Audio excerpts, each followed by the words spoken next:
সাহিত্যের এই যে বিশাল দুনিয়া, এখানে ঢুকতে গেলে কিছু জিনিস কিন্তু আমাদের জানতেই হবে। আজকের আলোচনাটা ঠিক সেই ভিত্তি নিয়ে, যা পরীক্ষার জন্য তো বটেই, সাহিত্যকে গভীরে বোঝার জন্য ভীষণ জরুরি। এগুলোকে শুধু শব্দ ভাবলে চলবে না, এগুলো আসলে সাহিত্য বোঝার আসল চাবিকাঠি। তো আজ আমরা কি দেখব, একটা রোড ম্যাপ দেখে নিয়ে চলুন। প্রথমে একটা ভূমিকা থাকবে, তারপর আমরা ডুব দেব ছোট গল্প, মহাকাব্য আর নাটকের জগতে।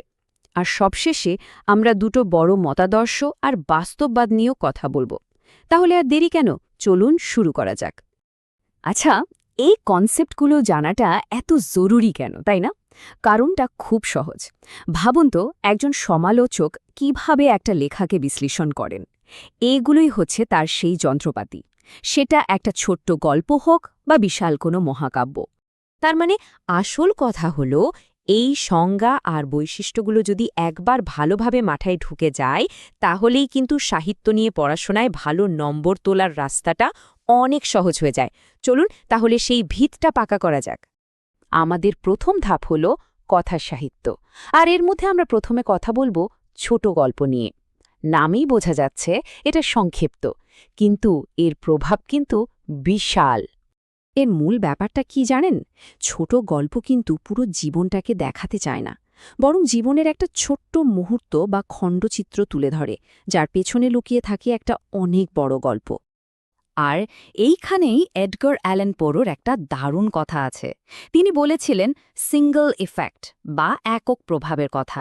মানে ছোট গল্পের মূল লক্ষ্যই হল পাঠকের মনে একটানা একটা নির্দিষ্ট প্রভাব তৈরি করা। এটা কিন্তু খুব ইন্টারেস্টিং একটা ধারণা। ছোট গল্পের এই বৈশিষ্ট্যগুলো একটু খেয়াল করলেই বোঝা যায়। বিশেষ করে এর সমাপ্তিটা, যা সবসময় সবকিছুর সমাধান দেয় না, বরং পাঠকের মনে একটা রেশ রেখে যায়। রবীন্দ্রনাথের গল্পের মতো, শেষ হয়ে হইল না শেষ। এই অসম্পূর্ণতাটাই কিন্তু পাঠককে ভাবায়। এতক্ষণ আমরা যা আলোচনা করলাম, তার উপর ভিত্তি করে কিন্তু পরীক্ষায় এমন একটা প্রশ্ন আসতেই পারে। তো ছোট গল্পের ওই নিবিড় জগৎ থেকে বেরিয়ে এবার আমরা পা রাখব একটা বিশাল গ্র্যান্ড দুনিয়ায়, মহাকাব্যের জগতে। এটা আমাদের আলোচনার দ্বিতীয় স্তম্ভ। মহাকাব্য কিন্তু শুধু একটা লম্বা কবিতা নয়, মোটেও না। এটা যেন একটা গোটা জাতির কণ্ঠস্বর, যেখানে তাদের ইতিহাস, সংস্কৃতি, তাদের সমস্ত মূল্যবোধ ধরা থাকে।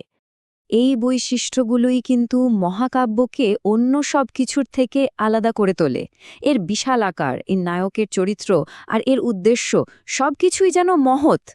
এটা একটা খুবই ক্লাসিক প্রশ্ন, আর এর উত্তর দিতে গেলে আমরা যে পয়েন্টগুলো নিয়ে কথা বললাম, সেগুলোর একটা পরিষ্কার ধারণা থাকা দরকার। আমাদের তৃতীয় স্তম্ভ হল নাটক। আর এখানে আমরা হাসির দুটো ধরন নিয়ে কথা বলবো, কমেডি আর প্রহসন। দুটোই আমাদের হাসাতে চায়, কিন্তু তাদের হাসানোর কারণ আর ধরন কিন্তু একদম আলাদা। কমেডির আসল উদ্দেশ্যটা কি? এর ভেতরের যে হিউমার, সেটা প্রায়ই সমাজের কোনো ভুল বা মানুষের চরিত্রের কোনো দুর্বলতা তুলে ধরে, আমাদের কিছু একটা ভাবাতে চায়। অন্যদিকে প্রহসন, এর একটাই উদ্দেশ্য, শুধুমাত্র বিনোদন। আজগুবি সব পরিস্থিতি তৈরি করে, অতিরঞ্জন করে শুধু হাসানো। এই যে তুলনাটা, এটা দেখলেই পার্থক্যটা একেবারে জলের মতো পরিষ্কার হয়ে যাবে। কমেডি হাসির আড়ালে কিছু একটা বলতে চায়, আর প্রহসন স্রেফ হাসাতে চায়। পরীক্ষায় এই দুটো ফর্মের মধ্যে পার্থক্য করতে বলাটা কিন্তু খুবই কমন একটা প্রশ্ন। এতক্ষণ তো আমরা সাহিত্যের বিভিন্ন আঙ্গিক বা ফর্ম নিয়ে কথা বললাম। এবার চলুন দেখি এগুলোর পেছনের দর্শনটা কি ছিল, মানে কোন বাদ বা ইজম এগুলোকে রূপ দিয়েছে। আর শুরুটা করব ক্লাসিকিজম আর রোম্যান্টিসিজমের সেই চিরায়ত দ্বন্দ্ব দিয়ে। রোম্যান্টিসিজম ছিল রীতিমতো একটা বিপ্লব। ক্লাসিসিজমের যে কঠোর নিয়মকানুন, যে যুক্তির শাসন, তার বিরুদ্ধে একটা জোরালো প্রতিক্রিয়া। এটা ব্যক্তি, কল্পনা আর আবেগকে সবার ওপরে জায়গা দিয়েছিল। এই যে উপাদানগুলো, আবেগ, প্রকৃতি আর ব্যক্তি, এগুলোই কিন্তু রোম্যান্টিক চিন্তাভাবনার একদম কেন্দ্রে ছিল। এই টেবিলটা দেখুন, লড়াইটা একেবারে স্পষ্ট। ক্লাসিসিজম তাকায় সমাজের দিকে, নিয়মের দিকে, আর রোমান্টিসিজম, সে তাকায় ব্যক্তির মনের দিকে, মুক্তির দিকে। একটা বহির্মুখী, অন্যটা অন্তর্মুখী। এমন একটা প্রশ্নের উত্তর দিতে গেলে আমরা যে বৈশিষ্ট্যগুলো নিয়ে কথা বললাম, সেগুলোর একটা গভীর আলোচনা কিন্তু করতেই হবে। রোম্যান্টিসিজম তো ছিল ব্যক্তির আবেগ আর কল্পনার জগৎ। এরপর ১৯ শতকের মাঝামাঝি সময়ে একটা নতুন স্রোত এলো। এই স্রোতের লক্ষ্য ছিল জীবনকে কোনো রং না ছড়িয়ে ঠিক যেমন আছে সেভাবেই দেখানো। আর এটাই হলো রিয়েলিজম বা বাস্তবতাবাদ। এর কাজটা কি? সোজা কথায় সমাজের সামনে একটা আয়না ধরা, যেখানে যা কিছু আছে ভালো মন্দ সবটা যেমনকার তেমন তুলে ধরা। তার মানে ফোকাসটা ঘুরে গেল অসাধারণ নায়ক বা রাজাদের ছেড়ে সাধারণ খেটে খাওয়া মানুষের দিকে নজর দেওয়া হলো। আদর্শের জগৎ থেকে লেখকরা নেমে এলেন কঠিন বাস্তবে। এই প্রশ্নের একটা ভালো উত্তর দিতে গেলে বাস্তবতাবাদের বৈশিষ্ট্যগুলোর সাথে এর ঠিক আগের রোম্যান্টিক আদর্শের একটা তুলনা করে দেখালে কিন্তু খুব ভালো হয়। তাহলে একবার ঝালিয়ে নেওয়া যাক আমরা কি কি দেখলাম। আমরা ছোট গল্পের সংক্ষিপ্ততা, মহাকাব্যের বিশালতা, কমেডি আর প্রহসনের পার্থক্য নিয়ে কথা বলেছি। তারপর আমরা আবেগ আর যুক্তির দ্বন্দ্ব রোম্যান্টিসিজম বনাম ক্লাসিসিজম দেখেছি। আর শেষে বাস্তবতাকে তুলে ধরার আন্দোলন রিয়েলিজম নিয়েও আলোচনা করেছি। এইগুলোই হলো সাহিত্যের মূল ভিত্তি। কিন্তু গল্পটা তো এখানে শেষ নয়, তাই না? ১৯ শতকের পর সাহিত্য আরও জটিল একটা পথে হাঁটা শুরু করল। বাইরের জগৎ থেকে সরে এসে এবার যাত্রা শুরু হল মানুষের মনের ভেতরের অচেনা গলিতে। কিভাবে জন্ম নিল প্রতীকবাদ, পরাবাস্তববাদ বা চেতনা প্রবাহের মতো স্টাইল? সেই উত্তরটা আমরা খুঁজব এর পরের পর্বে। সাহিত্যের রূপ আর তার ভেতরের কথা নিয়ে আমাদের আলোচনার দ্বিতীয় পর্বে আপনাদের সবাইকে স্বাগত। প্রথম পর্বে আমরা সাহিত্যের একদম গোড়ার কথাগুলো জেনেছি, তবে যারা সেটা দেখেননি ঘাবড়ানোর কিছু নেই, কারণ আজকের আলোচনা বুঝতে কোনো অসুবিধাই হবে না। আজ আমরা আরও অনেক গভীরে যাব। মনে করে দেখুন, গত পর্বে আমরা উপন্যাস, নাটক, কবিতা এই সব কিছুর প্রাথমিক পরিচয় আর তাদের মূল বৈশিষ্ট্যগুলো নিয়ে কথা বলেছিলাম। কিন্তু প্রশ্নটা হলো, শুধু সংজ্ঞা জানলেই কি সবটা জানা হয়ে যায়? একদমই না। সাহিত্যের আসল স্বাদ পেতে হলে বা ধরুন পরীক্ষার জন্য ভালোভাবে তৈরি হতে গেলে আমাদের আরও গভীরে ডুব দিতেই হবে। জানতে হবে এদের নিজেদের মধ্যে কি কি পার্থক্য আছে, এদের কত রকম ভাগ হতে পারে, আর এই সব কিছুর পেছনে কোন চিন্তাভাবনাগুলো কাজ করছে। আজকের আলোচনা ঠিক এই বিষয়গুলো নিয়েই। তো আজ আমরা একটা দারুণ সফরে বেরোচ্ছি। প্রথমে দেখব সাহিত্যের বড় বড় আন্দোলনগুলো কিভাবে আমাদের চিন্তার মোড় ঘুরিয়ে দিয়েছে। এরপর নাটক আর উপন্যাসের ভেতরের খুঁটিনাটি ভাগগুলো নিয়ে কথা বলবো। আর সবশেষে পরীক্ষার জন্য সবচেয়ে দরকারি প্রশ্নগুলো একবার ঝালিয়ে নেব। তাহলে চলুন শুরু করা যাক। দেখুন, যে কোনো সাহিত্যকে ঠিকঠাক বুঝতে হলে তার পেছনের আন্দোলন বা মুভমেন্টগুলোকে বোঝাটা ভীষণ জরুরি। কারণ সাহিত্যের ইতিহাসটা আসলে কি? এটা তো চিন্তার বিবর্তনের ইতিহাস। একটা আন্দোলন প্রায়ই জন্ম নেয় আগের কোনো আন্দোলনের প্রতিক্রিয়ার হিসাবে। আর এই প্রতিক্রিয়ার সবথেকে বড় উদাহরণ হল ধ্রুপদীবাদ আর রোম্যান্টিকতাবাদের লড়াইটা। দুটো যেন দুটো সম্পূর্ণ ভিন্ন চিন্তার জগৎ। চলুন তো দেখি এদের মধ্যে মূল পার্থক্যগুলো ঠিক কোথায়।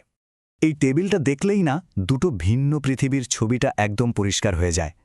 একদিকে ক্লাসিসিজম, যেখানে যুক্তি, নিয়ম আর শৃঙ্খলাকেই সবকিছু বলে মনে করা হয়, আর অন্যদিকে রোম্যান্টিসিজম, যা আবেগকে দিয়েছে সর্বোচ্চ সম্মান। ক্লাসিসিজম যেখানে লেখকের ব্যক্তিগত অনুভূতিকে আড়াল করে রাখে, রোম্যান্টিসিজম সেখানে সেই অনুভূতিকেই উদযাপন করে। ভাষার ক্ষেত্রেও দেখুন কি দারুণ পার্থক্য। একদিকে ব্যাকরণের কঠিন বাঁধন, তো অন্যদিকে সহজ স্বতঃস্ফূর্ত আবেগের প্রকাশ। এমনকি গল্পের বিষয়বস্তুতেও ক্লাসিসিজম যেখানে রাজা মহারাজাদের কথা বলে, রোম্যান্টিসিজম সেখানে সাহিত্যের দরজাটা সাধারণ মানুষ আর প্রকৃতির জন্য হাট করে খুলে দিয়েছে। রোম্যান্টিকদের ওই কল্পনার জগৎ থেকে বেরিয়ে আসার প্রতিক্রিয়া হিসেবেই জন্ম নিয়েছিল আর একটা বড় আন্দোলন, বাস্তবতাবাদ বা রিয়েলিজম। এর মূল কথাটা খুব সহজ: সাহিত্য হবে জীবনের আয়না। কোনো রং চড়িয়ে নয়, কোনো বড় বড় আদর্শের কথা বলে নয়, জীবনটা ঠিক যেমন তাকে হুবহু সেভাবেই তুলে ধরতে হবে। বাস্তবতাবাদের বৈশিষ্ট্যগুলো খুব স্পষ্ট। এখানে জীবনকে দেখানো হয় একেবারে নির্মোহভাবে। গল্পের নায়ক নায়িকা হিসেবে উঠে আসে আমাদের মতো সাধারণ মধ্যবিত্ত মানুষজন। তাদের রোজকার জীবনের ছোট ছোট খুঁটিনাটি দিয়েই গল্পটা যেন জীবন্ত হয়ে ওঠে। আর সবচেয়ে বড় কথা হল, বাস্তববাদী লেখকরা সমাজের আয়না হয়ে ওঠেন আর সাহসের সঙ্গে সমাজের সব ভুল ত্রুটি আর বৈষম্যকে সবার সামনে তুলে ধরেন। এবার আসা যাক প্রতীকবাদে, মানে সিম্বলিজম। এখানকার লেখকরা কিন্তু সোজাসুজি কথা বলেন না। তারা ব্যবহার করেন প্রতীক বা চিহ্ন, ধরুন একটা সাধারণ জিনিসকে ব্যবহার করে তারা অনেক গভীর কোনো ভাবনা বা অনুভূতিকে প্রকাশ করেন, অর্থাৎ যা বলা হচ্ছে তার আড়ালে আরও একটা বড় অর্থ লুকিয়ে থাকে। এর প্রধান বৈশিষ্ট্যই হল প্রতীকের ব্যবহার। সবকিছু সরাসরি না বলে ইশারায় বা ইঙ্গিতে বোঝানো হয়। আর এই প্রতীক ব্যবহারের মাধ্যমেই শিল্পীর নিজস্ব ভাবনা বা দর্শনটা প্রকাশ পায়। এর একটা সেরা উদাহরণ হল রবীন্দ্রনাথ ঠাকুরের বলাকা কাব্য। সেখানে তিনি পাখিকে ব্যবহার করেছেন জীবনের অবিরাম গতি, মানে এগিয়ে চলার প্রতীক হিসেবে। এরপর বিংশ শতাব্দীতে এসে জন্ম নিল পরাবাস্তববাদ বা সুরিয়ালিজম। এই ধারার শিল্পীরা আসলে যুক্তির শাসন থেকে মুক্তি চাইছিলেন। তারা মনে করতেন আমাদের আসল সত্তাটা লুকিয়ে আছে আমাদের অবচেতন মনে, আমাদের স্বপ্নে। তাই তারা স্বপ্ন, কল্পনা আর অবচেতনের সেই সব এলোমেলো ভাবনাকেই শিল্পে তুলে আনলেন। সাহিত্যের এই বড় আন্দোলনগুলো বোঝার পর চলুন এবার একটু নাটকের জগতে ঢোকা যাক। এখানেও কিছু সূক্ষ্ম কিন্তু খুব গুরুত্বপূর্ণ পার্থক্য আছে, যেগুলো বুঝতে পারলে নাটকের আসল মজাটা পাওয়া যায়। আর হ্যাঁ, পরীক্ষার জন্য এই অংশটা কিন্তু খুবই জরুরি। শব্দ দুটো শুনলেই মনে হয় যেন প্রায় একই জিনিস, কাব্যনাট্য আর নাটকাব্য। দুটোতেই নাটক আর কবিতা মিলেমিশে আছে, কিন্তু এদের মধ্যে আসলে আকাশ পাতাল তফাত। চলুন দেখি পার্থক্যটা ঠিক কোথায়। তাহলে মূল ব্যাপারটা হলো এদের উদ্দেশ্য। কাব্যনাট্য লেখা হয় মূলত মঞ্চে অভিনয় করার জন্য, তাই এতে নাটকের গুণ মানে সংঘাত, চরিত্র, সংলাপ এগুলোই প্রধান। কাব্য এখানে নাটকটাকে আরও সুন্দর করে তোলে মাত্র। অন্যদিকে নাটকাব্য লেখা হয় পড়ার আনন্দের জন্য। এখানে নাটকের একটা কাঠামো থাকলেও আসল জোরটা থাকে কবিতার ওপর, কবির ব্যক্তিগত অনুভূতির ওপর। সহজ কথায় বলতে গেলে কাব্যনাট্য হলো চোখে দেখার নাটক, আর নাটকাব্য হলো মনে পড়ার কবিতা। হাসির নাটক বললেই আমরা কমেডি বা প্রফেশনের কথা ভাবি, কিন্তু এই দুই ধরনের হাসির মধ্যেও অনেক পার্থক্য আছে। দুটোই আমাদের হাসায় ঠিকই, কিন্তু হাসানোর ধরন আর উদ্দেশ্য একদম আলাদা। দেখুন, কমেডির হাসিটা হলো বেশ বুদ্ধিদীপ্ত আর মার্জিত। এটা জীবনের কোনো ভুল বা অসঙ্গতি দেখিয়ে আমাদের হাসায়, কিন্তু সেই হাসির আড়ালে একটা চিন্তার খোরাকও রেখে যায়। এর চরিত্র বা পরিস্থিতিগুলো আমাদের বিশ্বাসযোগ্য মনে হয়। কিন্তু প্রহসনের একটাই উদ্দেশ্য, হাসানো, হাসানো আর হাসানো। এখানে স্থূল, অতিরঞ্জিত আর অসম্ভব সব পরিস্থিতি তৈরি করে দর্শকদের হাসানো হয়। এর পেছনে সাধারণত গভীর কোনো বার্তা থাকে না। এবার আমরা সাহিত্যের আরও আধুনিক কিছু ধারার দিকে নজর দেব। বিংশ শতাব্দীতে এসে মানুষের চিন্তাভাবনায় যে একটা বড়সড় পরিবর্তন এসেছিল, তার ছাপটা সাহিত্যে কিভাবে পড়ল সেটাই এখন আমরা দেখব। আচ্ছা, কখনো কি মনে হয়েছে যে এই জীবনে আমাদের অস্তিত্বের মানেটা কি? আমরা সারাদিন একে অপরের সাথে এত কথা বলি, কিন্তু সত্যি কি একে অপরকে বুঝতে পারি? এই গভীর প্রশ্নগুলোই এক নতুন ধরনের নাটকের জন্ম দিয়েছিল। একেই বলা হয় অ্যাবসার্ড নাটক বা অস্তিত্ববাদী নাটক।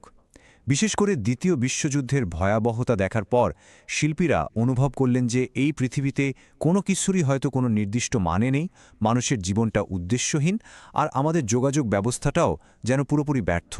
এই ভাবনাগুলোকেই তারা নাটকের মধ্যে দিয়ে তুলে ধরলেন। এই নাটকগুলোতে আমরা পরিচিত কোনো গল্প বা যুক্তিসঙ্গত সংলাপ খুঁজে পাব না। পরিস্থিতিগুলো হয় খুব অদ্ভুত আর অযৌক্তিক। একই কথা বা কাজের বারবার পুনরাবৃত্তি ঘটে। এর সবচেয়ে বিখ্যাত উদাহরণ হল স্যামুয়েল বেকেটের ওয়েটিং ফর গোডো, যেখানে দুটো চরিত্র এমন একজনের জন্য অপেক্ষা করে যে শেষ পর্যন্ত আসেই না। এবার একটু ভাবুন তো, আমাদের মনের ভেতর সারাদিন কত যে চিন্তা আসতে থাকে, একটা ভাবনার পর আরেকটা, কোনোটার সাথে কোনোটার হয়তো কোনো মিলই নেই। এই এলোমেলো চিন্তার স্রোতটাকে কি সাহিত্যে ধরা সম্ভব? হ্যাঁ, সম্ভব। আর সেই কৌশলের নামই হল চেতনা প্রবাহ রীতি বা স্ট্রিম অফ কনশাসনেস। এই ধরনের উপন্যাসে লেখক বাইরে থেকে গল্প বলেন না, বরং তিনি যেন সরাসরি চরিত্রের মনের ভেতরে ঢুকে যান। চরিত্রের মনে ঠিক যেভাবে চিন্তাগুলো আসছে, ভাঙা ভাঙা, এলোমেলো, কোনো রকম ফিল্টার ছাড়াই সেগুলোকে তুলে ধরা হয়। এখানে গল্পের চেয়ে চরিত্রের ভেতরের মানসিক অবস্থাটাই বড় হয়ে ওঠে। বাংলা সাহিত্যে আধুনিকতার এই নতুন ঢেউগুলো এসে আছড়ে পড়েছিল কল্লোল যুগের হাত ধরে। কল্লোল পত্রিকার তরুণ লেখকরাই প্রথম রবীন্দ্র প্রভাবের বৃত্ত থেকে বেরিয়ে এসে মানুষের মনের গভীর অন্ধকার দিক এবং সমাজের কঠিন বাস্তবতা নিয়ে সাহসের সাথে লিখতে শুরু করেছিলেন। চেতনা প্রবাহ বা অস্তিত্ববাদের মতো আধুনিক চিন্তার পরীক্ষা নিরীক্ষা বাংলা সাহিত্যে এভাবেই শুরু হয়। এতক্ষণ আমরা সাহিত্যের ভেতরের চিন্তাধারা নিয়ে কথা বললাম। এবার চলুন একটু বাইরের দিক থেকে দেখি, অর্থাৎ বিষয়বস্তু অনুযায়ী উপন্যাসকে কিভাবে কয়েকটি প্রধানভাবে ভাগ করা যায় সেটা জেনে নিই। প্রধানত 3 ধরনের কথা এখানে বলা যায়। 1, ঐতিহাসিক উপন্যাস, যার গল্প বা পটভূমিটা ইতিহাস থেকে নেওয়া। 2. আঞ্চলিক উপন্যাস, যেখানে একটা বিশেষ অঞ্চলের মানুষের জীবন, তাদের ভাষা আর সংস্কৃতি মূল বিষয় হয়ে ওঠে, যেমন ধরুন বিভূতিভূষণের লেখা। আর 3. রাজনৈতিক উপন্যাস, যেখানে রাজনীতি বা ক্ষমতার লড়াইটাই গল্পের কেন্দ্রে থাকে। ঠিক একইভাবে নাটকেরও তার গল্পের উৎস অনুযায়ী বিভিন্ন ভাগ রয়েছে। চলুন প্রধান দুটো ভাগ দেখে নেওয়া যাক। প্রথমটা হলো পৌরাণিক নাটক। এর গল্পটা নেওয়া হয় পুরাণ থেকে, যেমন রামায়ণ বা মহাভারত। এখানে দেবতা বা পৌরাণিক চরিত্ররাই প্রধান। আর দ্বিতীয়টা হলো সামাজিক নাটক। এর বিষয়বস্তু হলো আমাদের চারপাশের সমাজ, তার সমস্যা, তার দ্বন্দ্ব, তার ভালো মন্দ সব দিকগুলো। আমাদের আলোচনার একেবারে শেষ পর্যায়ে চলে এসেছি। এতক্ষণ আমরা যা কিছু শিখলাম তার উপর ভিত্তি করে পরীক্ষার জন্য কোন প্রশ্নগুলো সবচেয়ে গুরুত্বপূর্ণ হতে পারে, চলুন এবার সেটা দেখে নেওয়া যাক। তাহলে এই অধ্যায় থেকে বড় প্রশ্নের জন্য কোন বিষয়গুলোতে জোর দিতে হবে? কাব্যনাট্য ও নাটকাব্যের পার্থক্য, বাস্তবতাবাদের বৈশিষ্ট্য আর কমেডি ও প্রহসনের তুলনা। এই তুলনামূলক প্রশ্নগুলো কিন্তু খুবই গুরুত্বপূর্ণ।